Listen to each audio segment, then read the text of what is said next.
Welcome to The Voices of War, a podcast with a simple vision to bring to life the true costs of war through the voices of those who've lived it. I'm Maz, and I speak to soldiers, academics, refugees, peacemakers, and anyone else who's been touched by war in the hope of demystifying and, most importantly, de-glorifying it. If you like what you hear, please consider showing your support by reviewing the show wherever you get your pods. You can also support us on our Patreon or Buy Me a Coffee page. Links to both are in the show notes. Thank you, and I hope you enjoy this episode.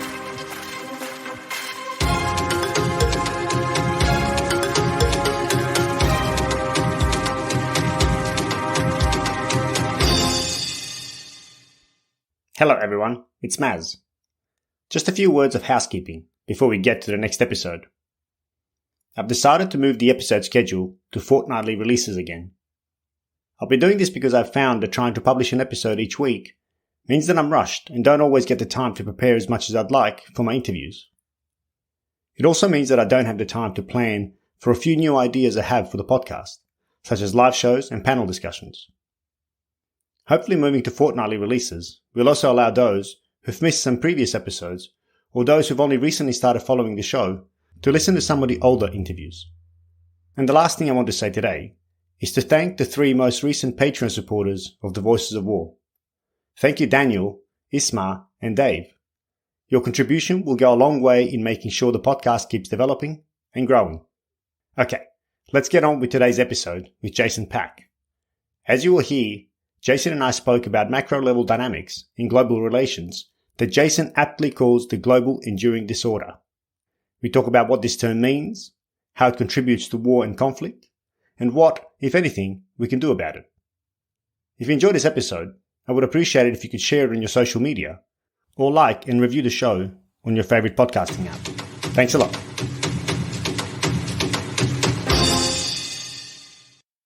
My guest today is Jason Pack, who is the author of the book Libya and the Global Enduring Disorder.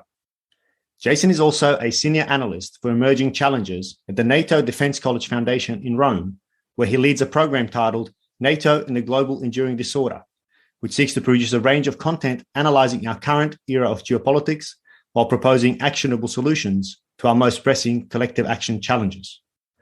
Jason is also the President of Libya-Analysis, a boutique consultancy providing strategic advice to any organizations seeking to make sense of the latest political, economic, commercial, and security developments in Libya.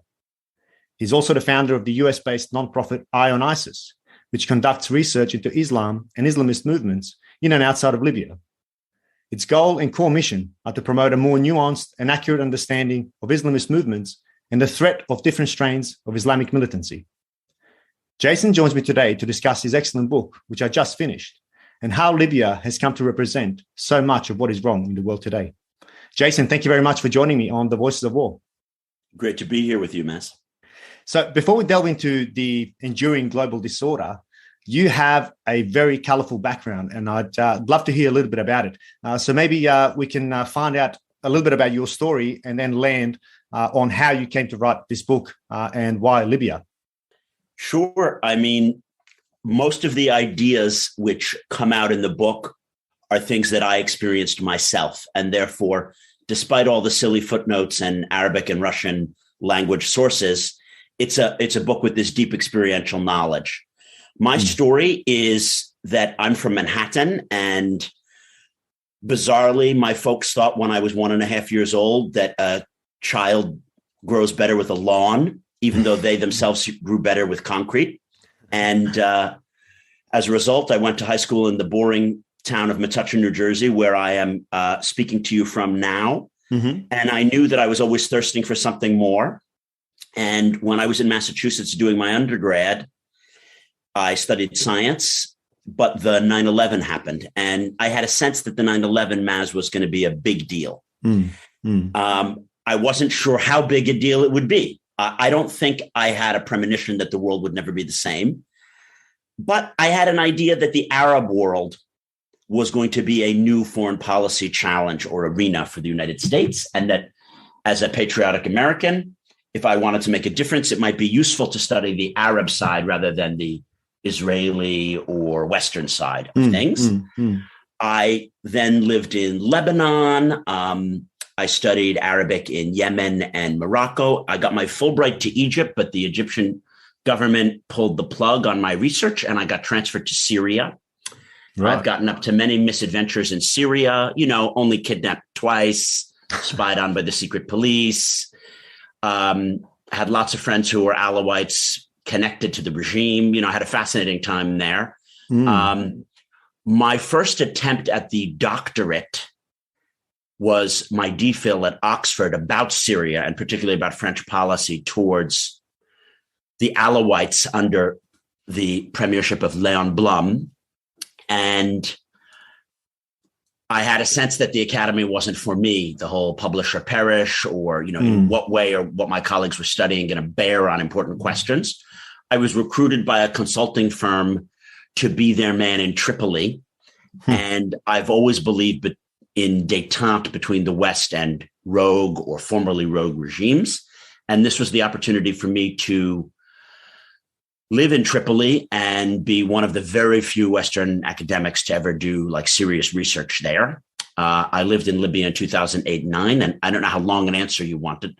So I'll stop there and say that is what got me into Libya. And from that point onward, from that consultancy never paying me and the project not being real to running the U.S. Libya Business Association, creating my own consultancy, running a trade mission to Libya, having another trade mission, which was blocked by, my member companies. I've had a lot of experiences in the cockpit of policymaking, all of which led me to understand that, unfortunately, there is no coherent vision behind American policy, and America is not coordinating the allies, nor are Fortune 500 companies, the big oil companies that I represented, necessarily thinking about what's best in America or the West's long-term interests. They might be thinking about their bottom lines, but that analysis has been done by others. So I posit that,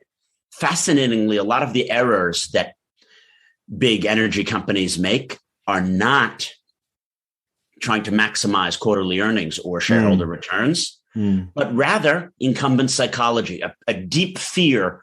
Oh my God, we're a monopolist. We have a good spot here. We have choice concessions. What can we do to make sure that things don't change too much, that we still have the WhatsApp number of the guy who makes these decisions? Yeah, so that we retain the monopoly. Or niche market access. So again, I've given a few different strands there without getting into my more recent career too much. That's wonderful. And that, like you said, that opens up so many strands. Maybe we can pivot now to the thesis of the book, because that will start tying some of these strands or at least opening them up. So what is the principal thesis of the book, Enduring Global Disorder, Libya in the Global Enduring Disorder? What is the main thesis? Great. So I weave together my experiences to argue that we are no longer in the post-Cold War world. And it's important to point out that I was writing this in 2019 and 2020. And academic publishing just takes a while to culminate, right? Whereas now everyone has jumped on the bandwagon of saying, look, this war in Ukraine means that we're not in the post-Cold War world. What I was saying is that from 2011 to the present, we could already see that the certitudes of the Cold War and post-Cold War eras were not in play. International institutions were not working to coordinate policy. American leadership was not really present on the core geostrategic issues and arenas like Syria and Libya, or even Ukraine. And then I insert things beyond my experience to critique the political science or international relations theory of realism. Because realism looks at states, Maz, as having interests and rationally trying to maximize their interests. And that's akin to what economists look at individuals and corporations as maximizing their utility or profit. But about 40 years ago, we had the behavioralists in economics, and they said, this isn't really what goes on. You know what I mean? People don't necessarily drive 3 or 4 more miles to get a better deal. Or they don't make a decision now, which will get them the credentials to apply for the job to make more money. We're not rational actors. Yeah. So what I'm saying is that why is it that we haven't looked at states in this way or corporations in this way? Because I don't see them as rational actors either. They're governed by incumbent psychology. And a declining America and a declining West, to my mind, hasn't necessarily maximized its interest or rationally coordinated for optimal outcomes. So I introduced concepts like incumbent psychology and neo-mercantilism. What is incumbent? Because you've mentioned incumbent psychology a couple of times. What do you mean by that? Because I think that really zeroes into the human inside this system or order/disorder that you're trying to describe. Sure. So I believe a range of individuals, policymakers, CEOs, as well as whole organizations can fall prey to incumbent psychology. This is something that an ascending power is less likely to experience. So America from World War I to 1980, less likely to experience this incumbent psychology. Because when you feel like the wind is at your back and you're growing and you have this strong military and your economy is amazing and you have the best manufactured goods, you're like, sure, let's have free trade. Let's compete one-to-one with these European or other products because we have better steel and we have, the best computers. Incumbent psychology is more likely to set in when you're on the decline, right? And even if you are a leader in your industry, say Facebook or Amazon or Google, you still get the sense that you might be a leader in an industry, but as part of a declining power. So when you have a monopoly in that industry, you're like, great, now that I'm the top dog, let's try to lobby the regulators so that we don't have more competition. Or as soon as there is potential competitors, let's buy up those competitors. And we see this a lot in terms of Amazon and Facebook. As soon as they're potential competitors, they just throw a few billion around to make sure that they remain in the incumbent position. And I was surprised when I ran the U.S. Libya Business Association to see this with these Fortune 500s in Libya, because I had the sense that American business is very competitive and very profit driven and, profit maximalization, right? The myth of the American corporate. And then to realize that what they really wanted was to prevent reform. And we don't really care if we get a new business deal. Let's just make sure that we get our old back payments paid and we stay in our position. That was very shocking for me. You know what I mean? Because that goes against certainly what people from the New York area think about American capitalism. You know what I mean? I am from the center left, but certainly I believe and have always believed in capitalism, and that the American corporation is the creative destructor, right?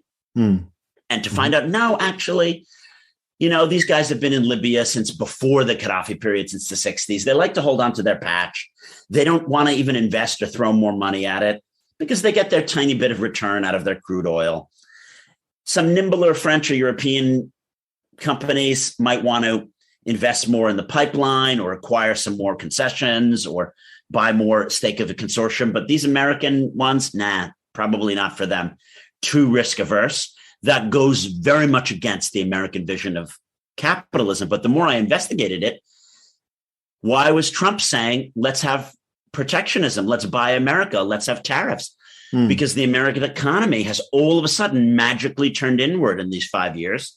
And even Biden talks about buy America. And so I think that from our policymakers to our CEOs to these big tech giants, it's just something is in the zeitgeist of like, while we're trying to kind of have it good now, why should we risk it? And obviously that's how, empires fall.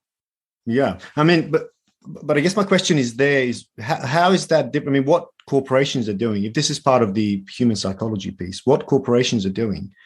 I mean, many would argue that even in the, Cold War era or post-Cold War era or post-World War II era, that the US as the single hegemon was doing exactly that. It was, seeking to retain its power. Okay, it wasn't necessarily business interest, but it was certainly power interest. I mean, how is that different to what you just described of corporations, where sometimes they'll even do things that aren't necessarily in their interest, but just so other global powers don't have access to a particular market or at least diminish their influence? Well, certainly analysts on the extreme left will say this has been going on the whole time, right? Maybe you know Samir Amin or some of these other Marxist and neo-Marxist critiques of American foreign policy. I don't buy into any of that neo-Marxist critique. And I think that in the United States, from about World War I until the early 21st century, there was a consensus for free trade. Certainly after World War II, we thought, we make the best manufactured goods, bring it on. We're going to sell our cars, our furniture, and our widgets. And so the Germans might be good at some of these widgets, but we don't care. We don't need tariff boundaries to protect our steel and our widgets from your widgets. There's a different zeitgeist now, this incumbent psychology that, you know, both on the left and right, protectionism is very, very popular right now in America. And traditionally in the energy extraction industry, America has been the world leader. As you know, crude was first produced in marketable quantities in Pennsylvania in the 1860s. And the global oil industry is American in origin. So we created the Libyan oil patch. All the pipeline network was built by American and British companies, but mostly American. American technology is the thing that makes the electricity that allows the drilling to happen in Libya. Obviously, Saudi Arabia is an example of a country where every aspect of how Aramco functions is American tech, American engineers, and American companies. It's shocking to realize that in the last 20 or 30 years, all of a sudden, the American oils and American oil field services are not necessarily world leading.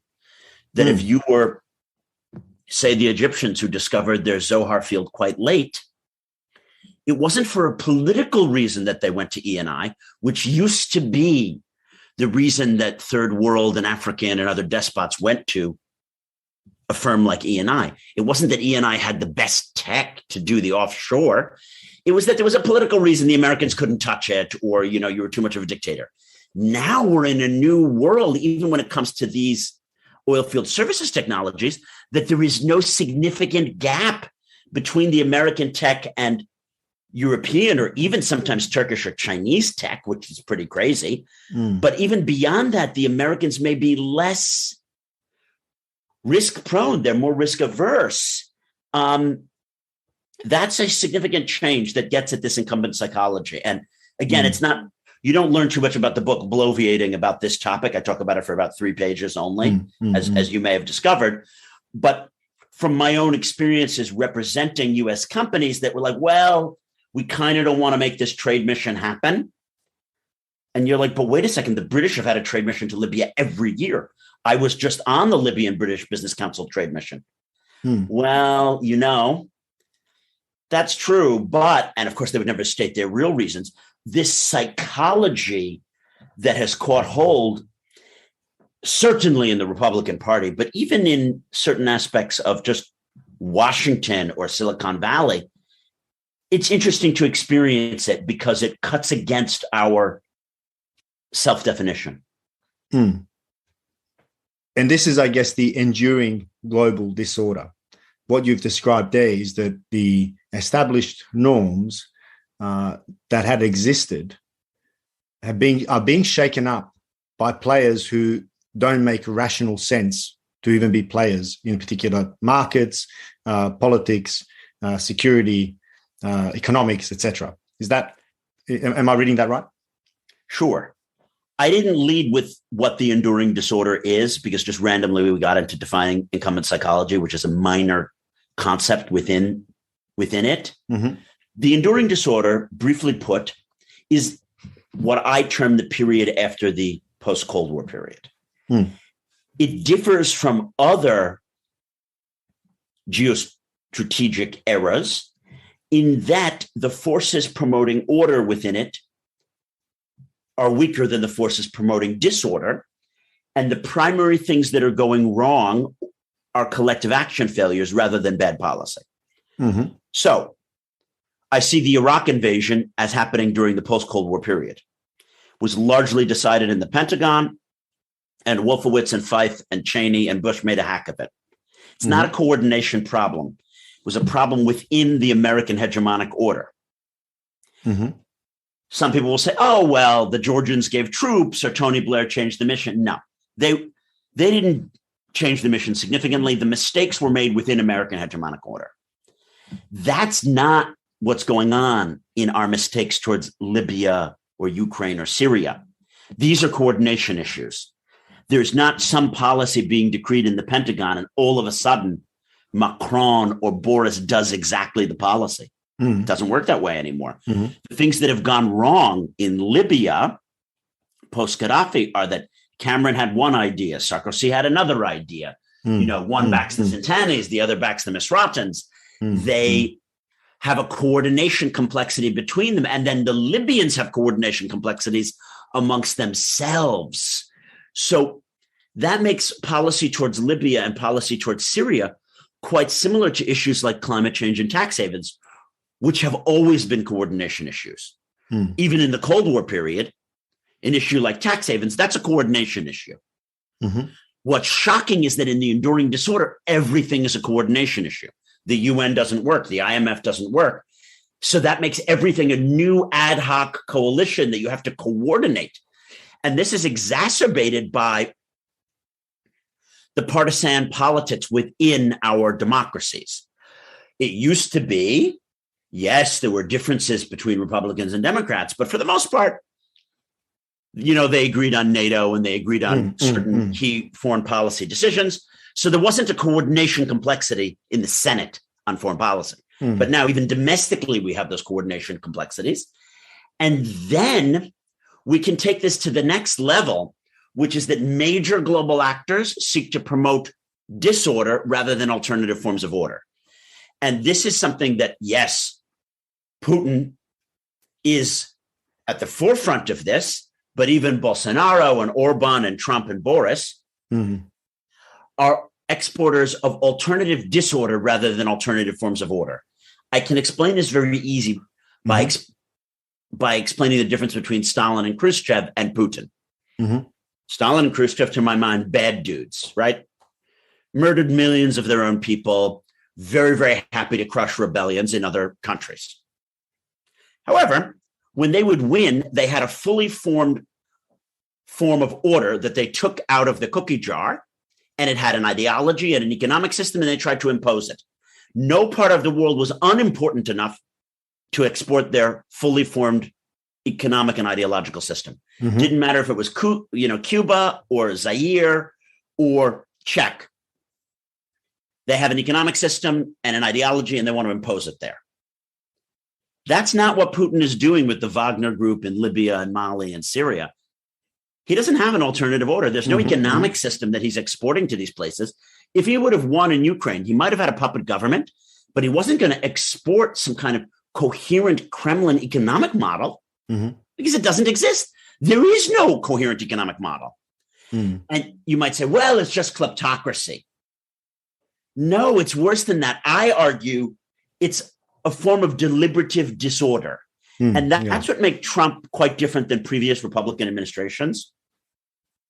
Again, whatever you might think about W. Bush, he had coherent policies. I don't happen to agree with most of them, but it was, a Grover Norquist, low tax, neocon, strong army policy. We worked with our allies in this way.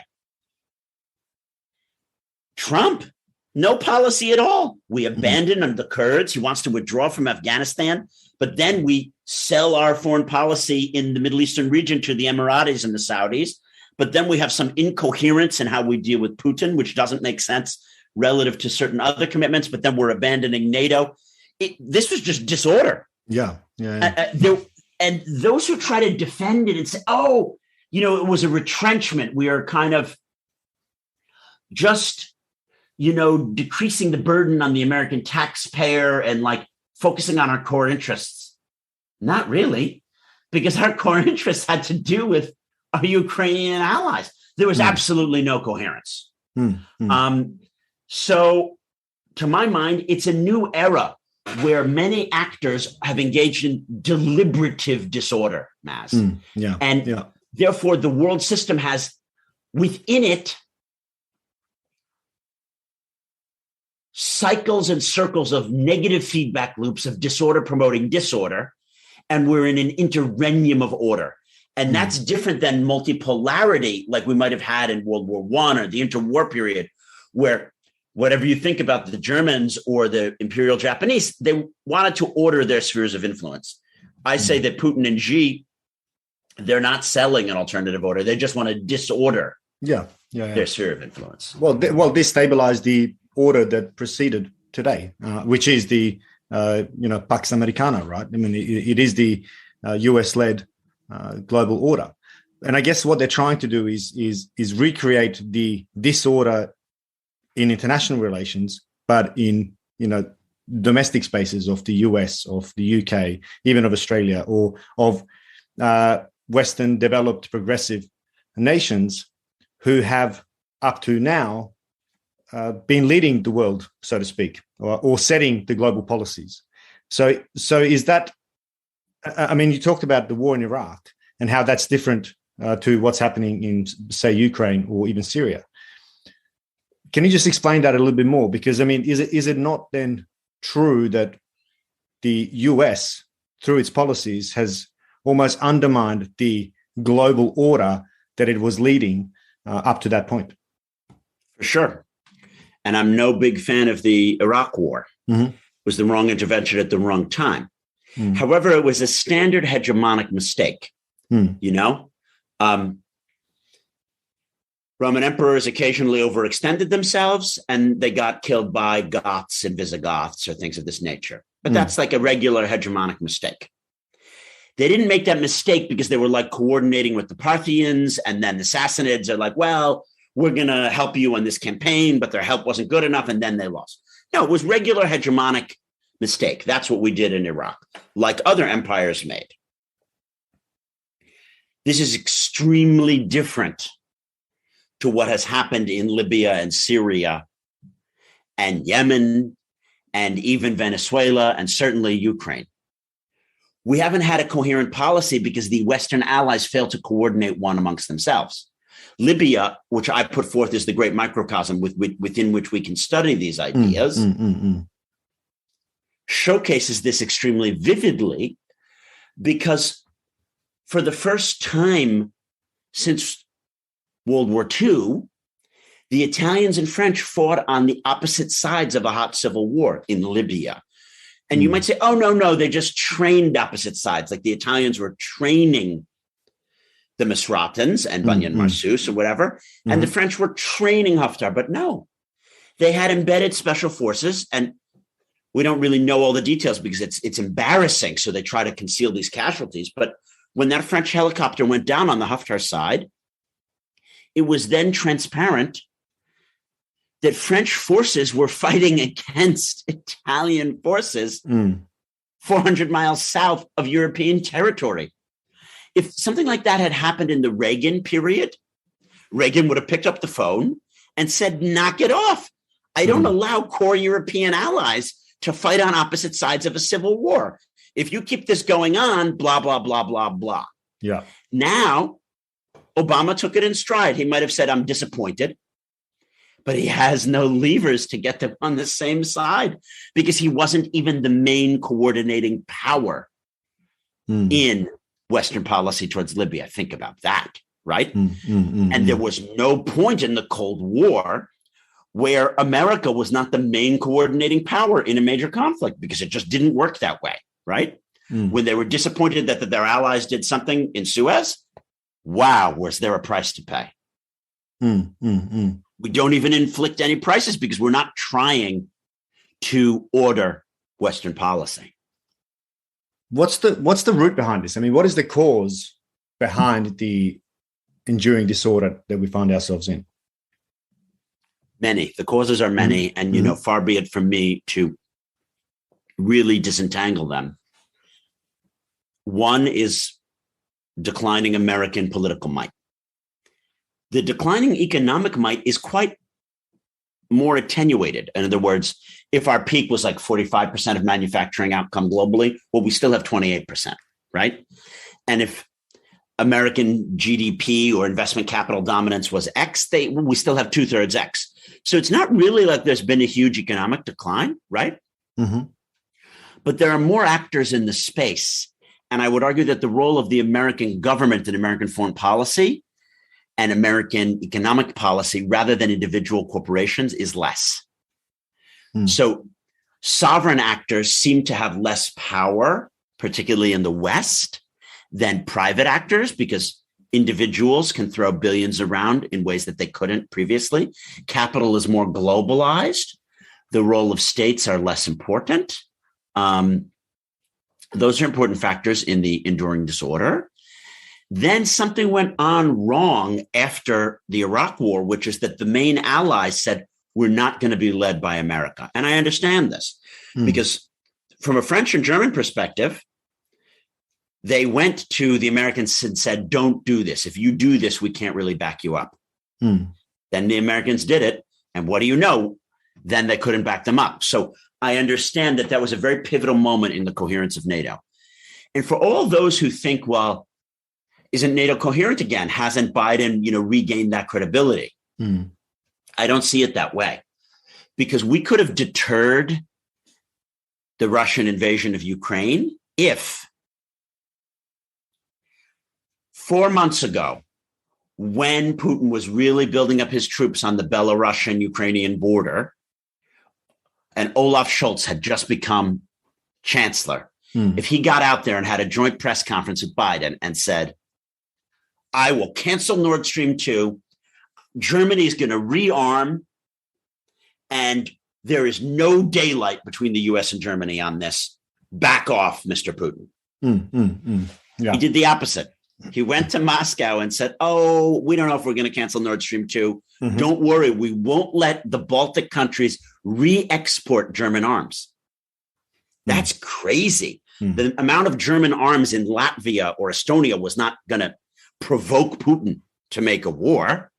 It's like minimal relative to the amount of arms that we give the Ukrainians.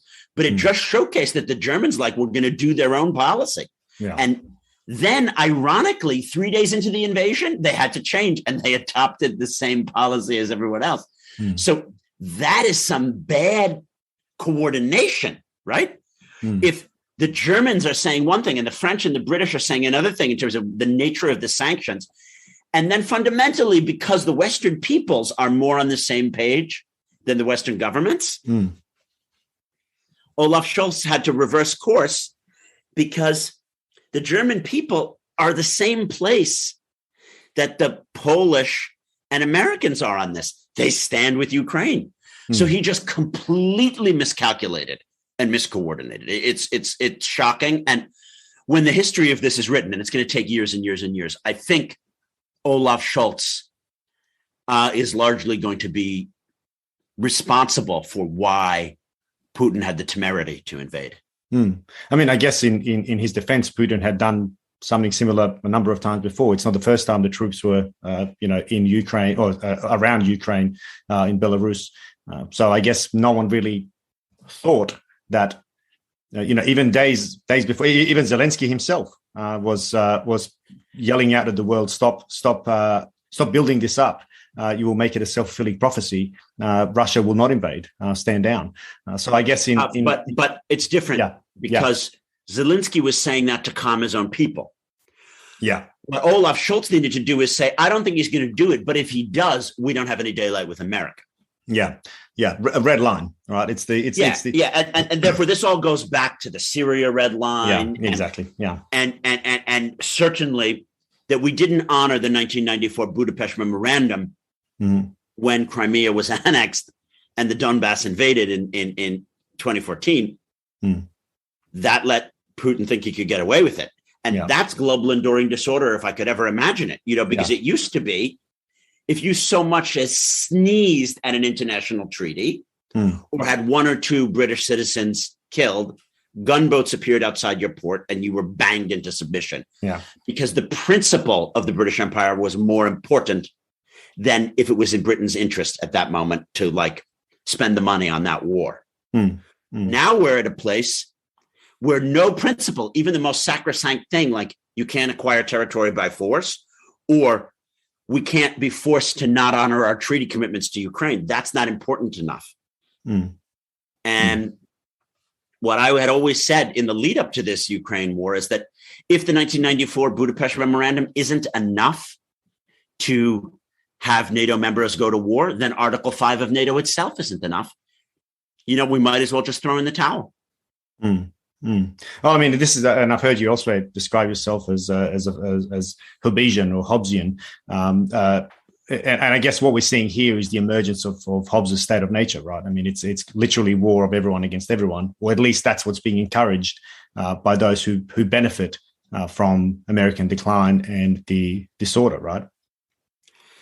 Yes, and I don't want to sound like I'm an apologist for the kind of Dick Cheney and crazy Reagan policies in lots of parts of the world, which have had horrible human rights implications.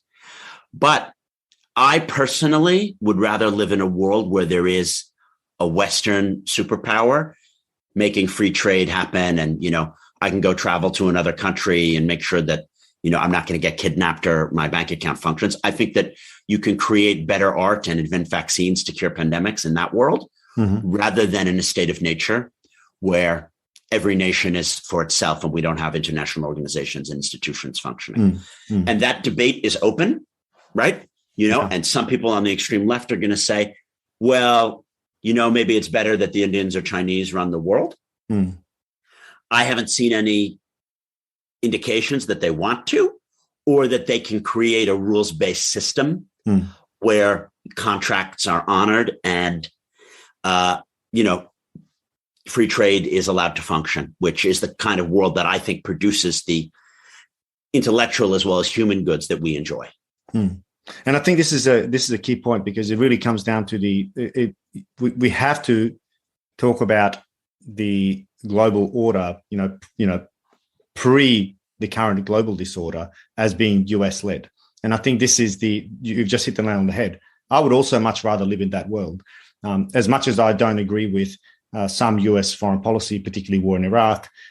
Yes, war in Afghanistan initially, certainly, but how it was managed later on. And even some of its policies towards former Soviet states, even some policies towards the Balkans, For sure. Oftentimes they were part of the problem rather than the solution. For sure. Having said all this, I'd much rather have a world where there is a global hegemon that can force order. Now, I guess this is why I asked you before about the war in Iraq and has the US shot itself in the foot? Ultimately, has the US contributed because of the very same psychological effects you described in some corporations? In other words, acting against its interests purely for the sake of retaining power or retaining dominance or slowing its demise, descent, call it whatever you want.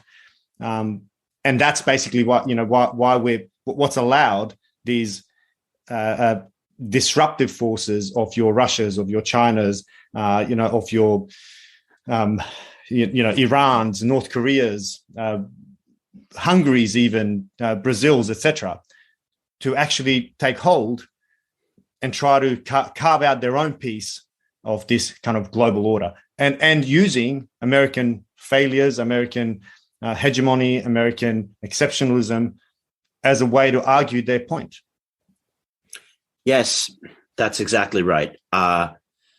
We sowed the seeds of this disorder, and therefore the failure to reintegrate the Russian economy into the global economy after the collapse of the Soviet Union is something that future historians are going to really, I think, make as pivotal a moment as the Iraq War. The Iraq War is extremely pivotal. It seeds our decline. Ibn Khaldun, as well as people like Arthur Schlesinger and pretty much every historian, sees a cyclical nature in the rise and fall of empires and powers, right?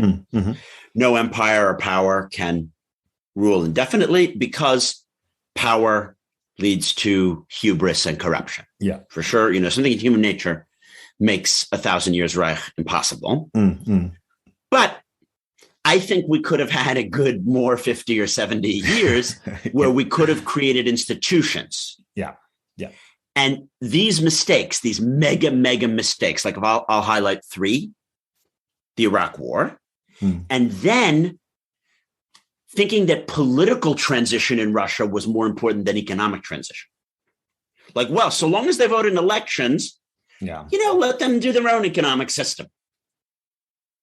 Yeah, we're such a believer in this thing called neoliberalism or Milton Friedmanism. The market's going to sort it out. Yeah. Well, the market sorting it out was not what the Russians had in mind. They had in mind gifting the most lucrative parts of their economy to cronies of the ruler, whether it was Yeltsin or Putin or Anatoly Khubayis via the loans for shares scheme. And therefore, by not thinking that, we had anything to say about that part of the puzzle, we created multi-bazillion-dollar reasons why oligarchs would want to capture power.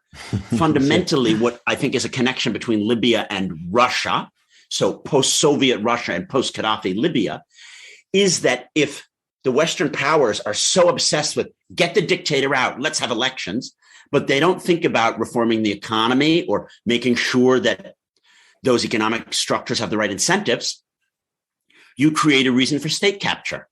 Russia and Libya are both very wealthy countries with huge amounts of resource wealth and sovereign wealth. The old economic structures were meant for centralization and corruption. So if you just have, we'll have a few elections and then, they'll decide. That doesn't work when once you're in power, you have the ability to just raid the corrupt assets. So the failure to really have the right model about how all the post-Soviet countries needed to be integrated in the global economy is, to my mind, as much of a screw-up as the Iraq War, because Ukraine is also a very, very deeply corrupt place.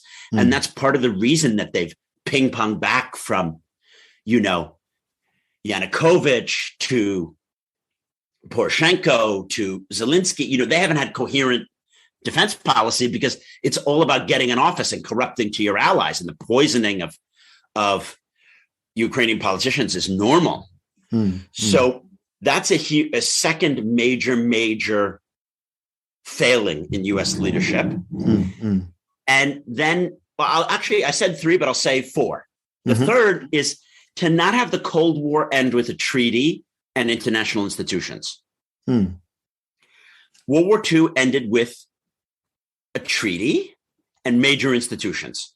It culminated in the UN and the IMF and the World Bank and a new political and economic order, which embedded both the victorious and the conquered states in a new order. And then everyone had a stake in it. When we won the Cold War, we have this Budapest Memorandum of 1994, but it's not even a treaty. It's not ratified by the Senate.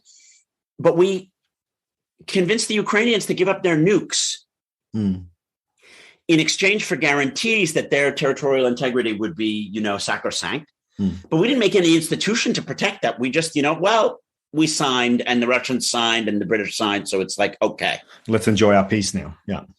Why were there no institutions? Because if the UN worked for the Cold War era, we needed a new institution where India and Germany and, all of these other new and emerging players, Africa and others, would be vested in a new order rather than the talking shop of the UN, which doesn't work. It was built for a world order that doesn't really exist. And then I'll get at a fourth one, which is that even despite all of those failings, Western countries didn't have a sense that their corporations and the policies of their corporations were something that would have enormous geostrategic implications, because they believed in these kind of free market, or not even free market, because I like the free market, but like neoliberal, just let everyone make as much profit as he wants to make. Deutsche Bank and ExxonMobil have been the ATMs of the Putin regime, but they've also propped up every crazy dictatorship in Africa. And we didn't use our economic levers and our companies in the post-Arab Spring space to try to leverage American and Western foreign policy. And why not? Why not? Because that's a critical piece that I think really hits at the heart of this again. Why did we not do that? I think that neoliberalism is a cult, Mass. Mm-hmm. And Australians are more likely to understand this because you've had the rise of a new right wing in your country, which I don't know if it's really in bed with the mining and oil interests or it's an ideological affinity with some bizarre Anglo-Saxon economic model, but has taken the view that, the Australian government should just let these companies make hay while the sun shines. This does not, go with the tradition of the Australian, social model or Australian governance over, human development and infrastructure and stuff. It's very bizarre that this neoliberalism would all of a sudden come to Australia, where it seems kind of alien there, So flawed ideologies and flawed economic models are very normal, right? Yeah. Maybe that there is something about defeating the Soviet Union that inherently would lead to the Western powers embracing an extreme opposite, almost a clownish opposite of, the thing that they had just defeated. There must be some kind of bizarre appeal to that. Well, I guess everyone dropped their guard. I mean, it was done, and it was time to enjoy now the peace dividend, which was, endless growth for everybody, and particularly these corporations. And unfortunately, those corporations were acting in such a way in globally in the global South or in the developing nations in a way that can only be described oftentimes as the state of nature. I mean, it was capture what you can and take what you can. And I guess that then led to the non-rational model of, okay, now that we've got whatever we've got, we need to retain whatever we've got, even at the cost of losing money, which is completely antithetical to what, a business model ought to do. But it's just so that, we have our flag here and no one else can capture it. So it to me, it reflects very much the kind of what the corporations have done really reflects global politics in many ways, but perhaps a little bit later or slightly delayed from politics. Yeah, I like that analogy, which is that if there's no sense of coherent and consensus leadership politically, why would companies be thinking in the 10, 20, 30-year term? They wouldn't, Yeah. And this gets at the kind of cultural battles. Yeah. If you grow up in a society, and I've seen this because I've lived in Libya or Syria so much, where you don't necessarily know where your next meal is coming from. Yeah, exactly. Yeah. And then you come to power. How can you How can you assume that person is going to we're going to make some decisions about education and infrastructure building and health, that is going to reap dividends in 30 years. Yeah. You're just not going to have that view. And therefore, I find myself bizarrely defending, hegemonic imperial order more and more, because when you have a dominant hegemonic or imperial order, you have to have continuity in the ruling classes. And those ruling classes don't necessarily need to be elites. It could be a meritocratic ruling class, right? But the idea was that it didn't matter if you were a liberal or a Tory in 19th century England. You thought the British Empire was going to be something that your kids and grandkids would be administering. So you weren't going to sell off bits and pieces of it or, make some silly decision to help you get elected in 1884. Because it was a multi-generational project. And therefore, as a multi-generational project, it was a multi-party project. It's very bizarre as an American now, when, I feel like I grew up in the state of just, where ignorance is bliss, 'tis folly to be wise. I didn't think that Republicans and Democrats had extremely different foreign policies. That wasn't something that I fully grasped, certainly until W was elected, because it just didn't seem when Clinton was in office that he would have been that different than if Herbert Walker Bush had gotten another term in foreign policy. Yeah, it was shades of gray. Yeah. These feuds that we have now, you can't make a coherent policy decision or investment when you're afraid that when the other team comes in, taxes are going to change by 10 or 20%, or we're all of a sudden going to become enemies with that country, or you know what I mean? This is just a world where the amount of variables is so great.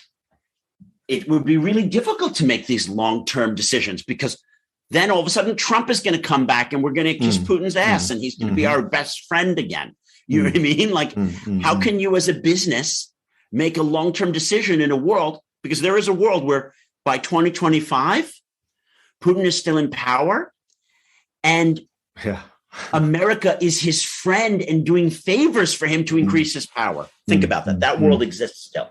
Yeah. That potential. Yeah. Yeah.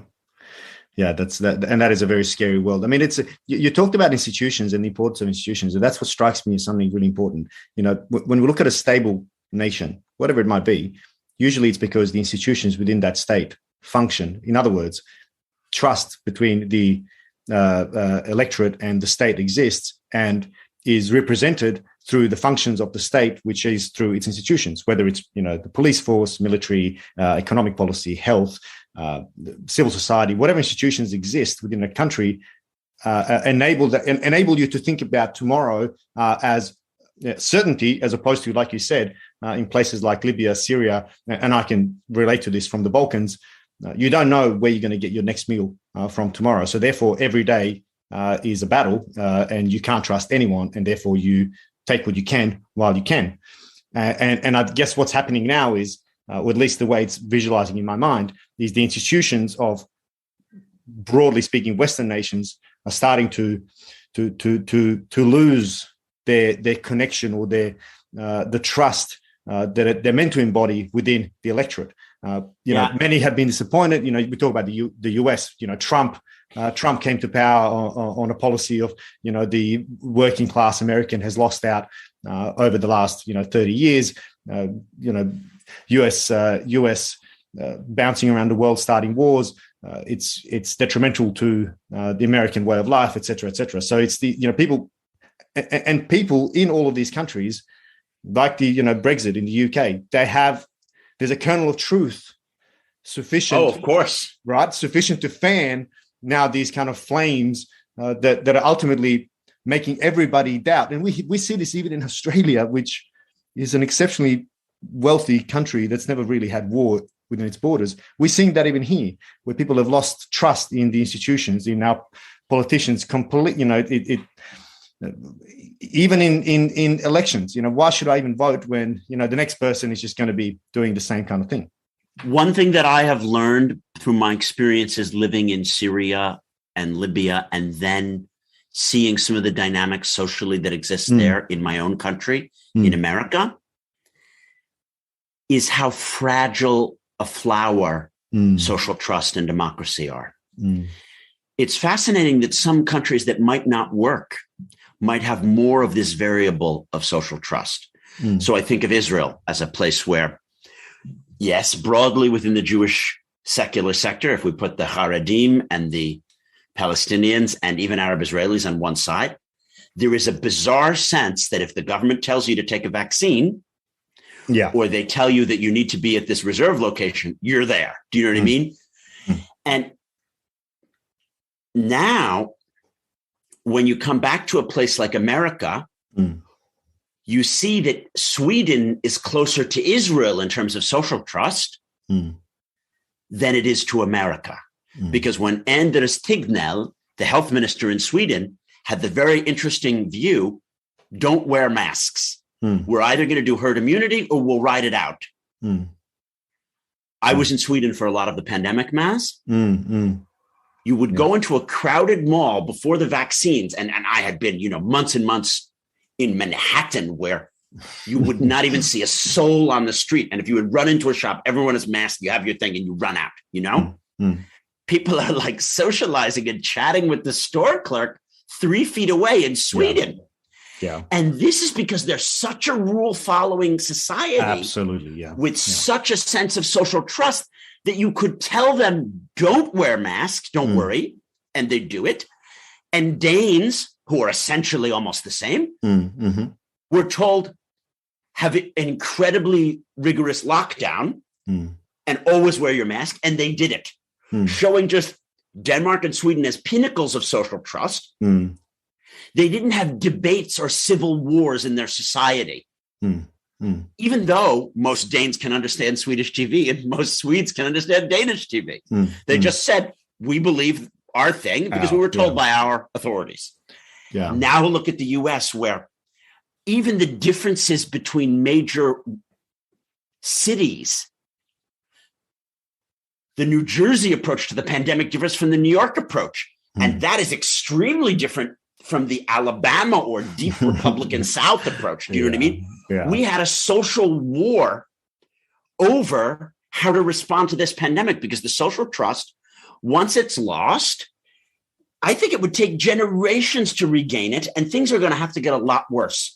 A new generation of Americans is going to have to say, I care less about my ideological view about taxes or abortion or infrastructure. And I care more about giving up my own wins and even potentially personal freedom so that we have consensus. And that is just so not where we're at, both on the left and right. People want to win the battle. The other guys are so much my enemy. They are wrong. You know? And given that America is still the global superpower, we're in decline. But if anyone is coordinating the allies vis-a-vis the how should we support Ukraine? What should we give them? What should we not give them? How are we going to negotiate, with Putin? It's America. We may have some mediators. We may work with the Turks on this. We may work with the Israelis on that. But the Americans are the ones who have to be coordinating the show, And if we're so divided internally, this enduring disorder is not going to be news to your listeners. And unfortunately, the less we talk about the Libya content of the book, the more I realize that the things that I put forth, although they were original in 2019, they've just become mundane. It's pretty commonplace, a lot of this analysis. Is it? I don't know if I necessarily agree with that, because I'm not necessarily, yes, people are to an extent becoming disenchanted and disappointed and realize that something different is going on in the world. But I think for much of the public that doesn't necessarily delve deeply into this, it is merely a disincentive to find out more and learn more. And therefore, they're far more prone to simple decisions and voices that seem to answer questions simply and clearly, right? Particularly, and we're seeing this through social media, and which is inadvertently leading to more polarization and contributing to the enduring disorder. I'm not as optimistic, I guess, as you are, that people actually take the time to understand, to link the micro, what they're seeing in their everyday world, to what's happening in Libya. I accept that. I guess what I'm saying is I'm not the only commentator or pundit pushing in this direction now. Maybe what's interesting to showcase for your listeners a degree of the difference of my perspective is to tell certain anecdotes, like how I came to this from my personal experience. Is that please? Useful? Yeah, absolutely. Please. So I like telling the following story just to showcase how different things have become. In 2013, I was a graduate student at Cambridge in the UK. And, for my spring break or whatever, I went to Libya to do some research. But as you do. As you do, because I have my consultancy. The EU ambassador, reached out to me and said she'd like a briefing. So I'm giving the briefing. And I feel really bad for Natalia Apostolova because I've done a lot of book launches and I always tell this story. So sorry, Natalia. But she's a Bulgarian career diplomat who had been given this EU posting, but not an Arabist, didn't know Libya very well. And she's like, who do I need to talk to? And, Misrata came up and she's like, oh, I've got to go to Misrata. Who are the Misratans? And I'm like, well, obviously you should meet Abdurrahman Swehli. You've got to meet Fauzi Abdullah. And she's writing these names down. And I'm like, that's kind of weird because he's the interior minister. Why should the ambassador be writing the name of the interior? Like she doesn't know who it is. And she then says to me, wouldn't it be useful if you could give me their phone numbers? I'm like, but you run the EU embassy. Your assistant can give you the phone number. Yeah. And she says, oh, no, I don't have that kind of stuff.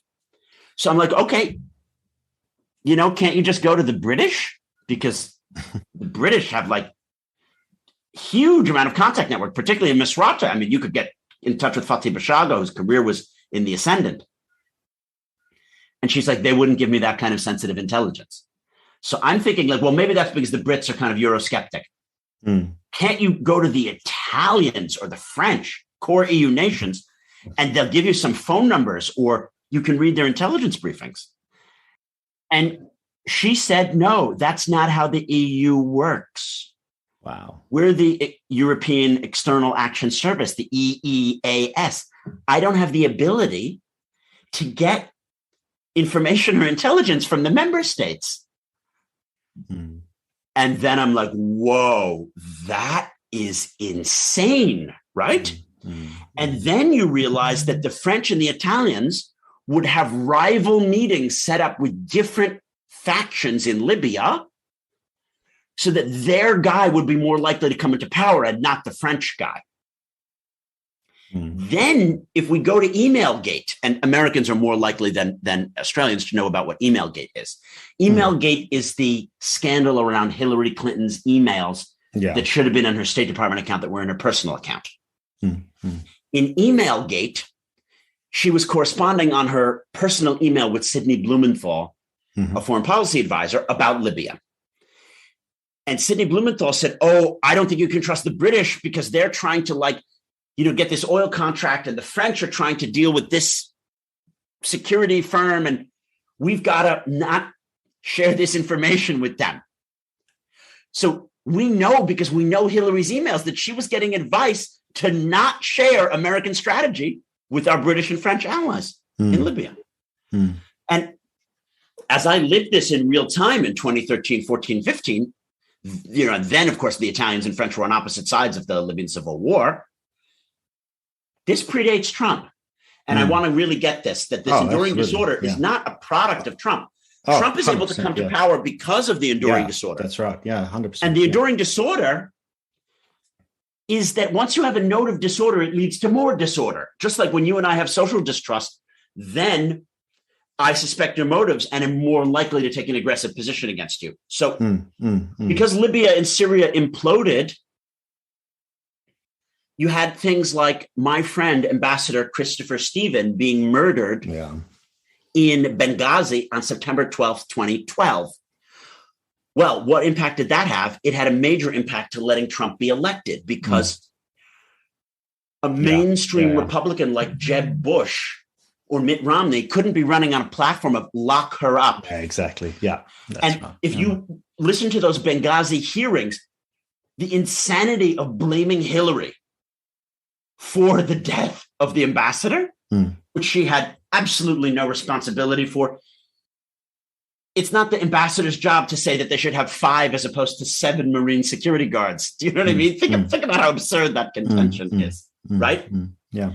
The radical right could take advantage of that. And then if you look at Syria, it's the implosion of the Syrian state, which allows the flow of migrants to Europe. And without those flow of migrants to Europe, you're not going to get the 5-star movement in Italy, or someone like Nigel Farage scaremongering with an ad on a bus saying, Turkey's going to join the EU and you're going to have a bazillion million refugees all of a sudden living in Britain, which doesn't make sense. And the refugees were not actually from Turkey. You know what I mean? But it's just this climate of chaotic things on the borders of Europe with migrants coming in and things that the neo-populist right can take advantage of. But then, ironically, as you alluded to, when they're in power, they don't fix. The fascinating thing about Trump and migration is he talks about the crisis we have on the southern border and all the Mexicans. But then when he's in office, he never really built the wall. At the end of the 4 years, the wall was not built. There was not more of a wall blocking the migrants, because he wants there to be a migration crisis so he can run on it in 2024. And if you look at Brexit, has Brexit fixed the relationships between the European Union and Britain? No. It's created more red tape and more delays, and there's still the same issues with, migrants and economic entanglement. And Nigel Farage and other hard right people can run on very similar neo-populist issues, because Brexit creates more of the chaos which help bring them to power. They don't want to fix these issues. And Orban is like the best example of this. Here's a man who has convinced Hungarians that they are under a permanent state of siege, that their country is in continual national crisis. And yet he doesn't fix any of those crises, so he can run on the crisis for the new election. Yeah.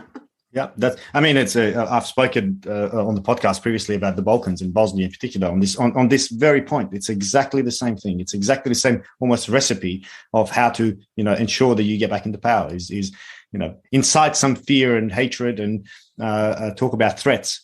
And we see this time and time again. I mean, never let a good crisis go to waste.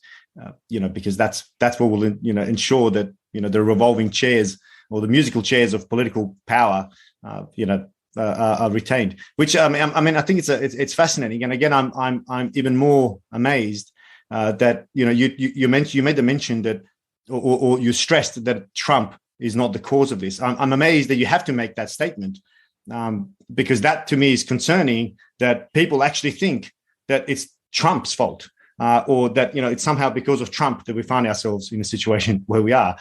Is this actually something that people argue with you on, or make the point? Yes, many Americans suffer from what I call Trump derangement syndrome.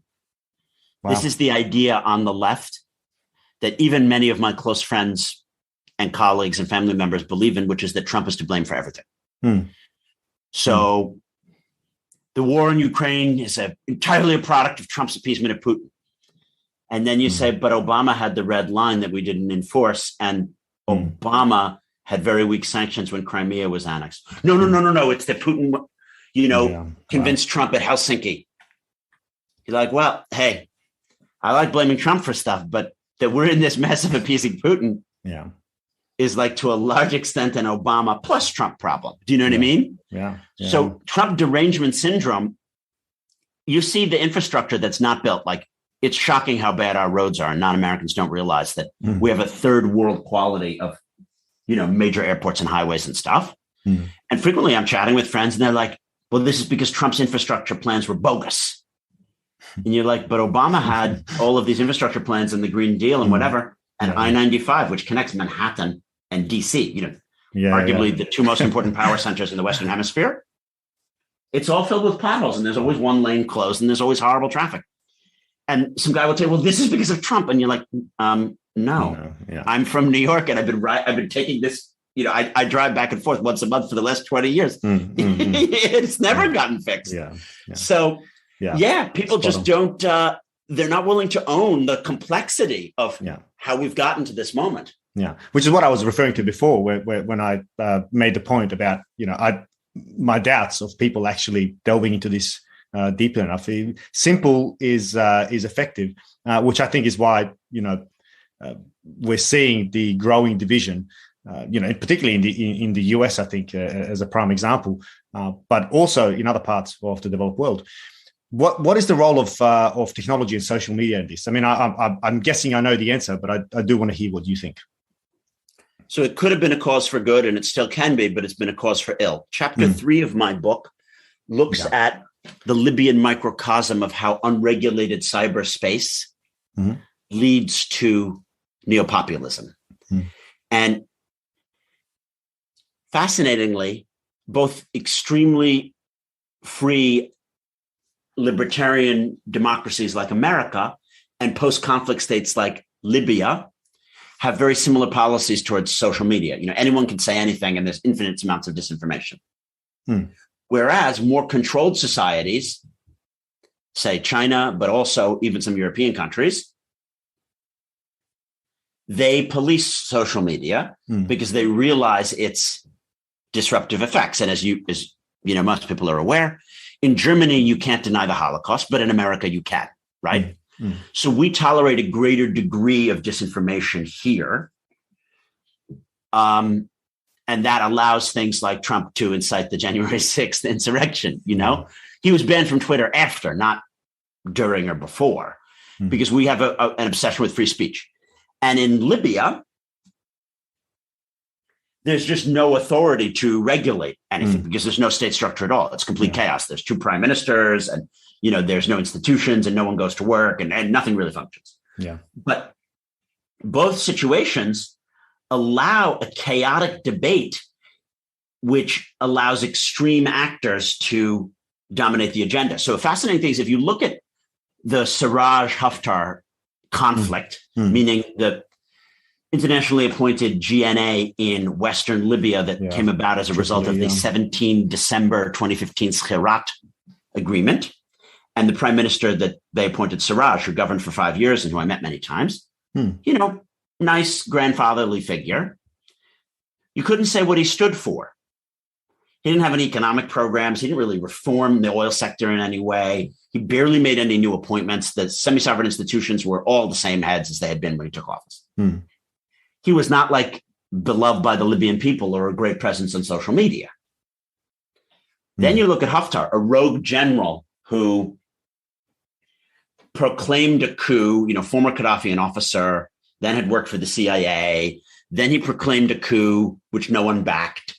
Then he proclaimed another coup and he got some backers and he killed lots of Islamists in Benghazi. And then he laid siege to Derna and killed many families there and took Russian support. And he articulated a message of anti-Islamism. The only good Muslim brother is a dead Muslim brother. And we're going to fight the Turks, and Erdogan is Satan, and all of that stuff.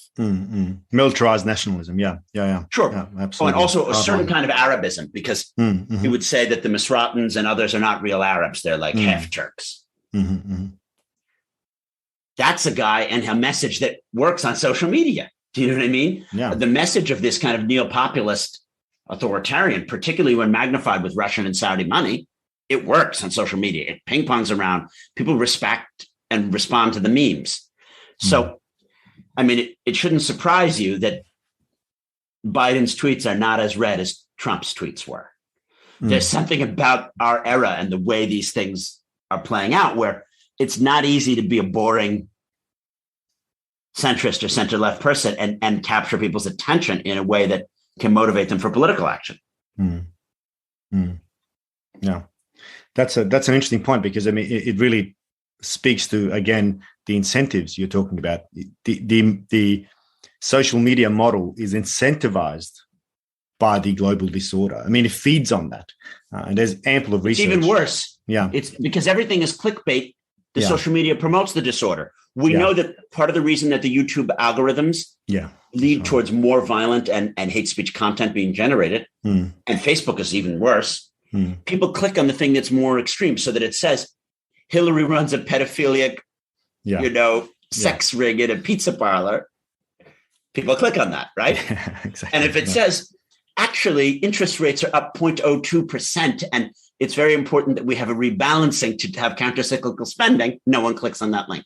Yeah, that's right. Because it's nuanced, it requires the context and understanding of what's actually going on. Yeah. So let me say that I see a way that technology could be part of the solution, Mass. Every new technology, particularly in the communication space, leads to new ideologies. So Protestantism was the product of the printing press. You can't have Protestantism without the printing press, because Luther says, read the Bible for yourself. Yeah. Come to your own conclusions. You don't need the priest to intermediate to you. You don't need to read Latin. Well, you can't have that message without the printing press. Hitler and Mussolini, they came to power because of the radio. They had a more popular appeal and could reach particularly the upper working class, who might not be, reading complex books of political philosophy, but could listen on the radio to the Nuremberg rallies or to the March on Rome, and that invective. And then in the Arab world, a guy like Nasser, who really mastered radio. Trump and, to my mind, Putin are the geniuses of the way social media interacts with their particular electorates and cultures, right? Their base. And Russia has a deep attachment to its certain kind of nationalism, and his Ruski Mir ideology taps into social media in this way and that way. And America Firstism and everything that Trump is getting at with the left behind working class. I think a point will come when the situation is so dire that people are going to reject it and say, you know what?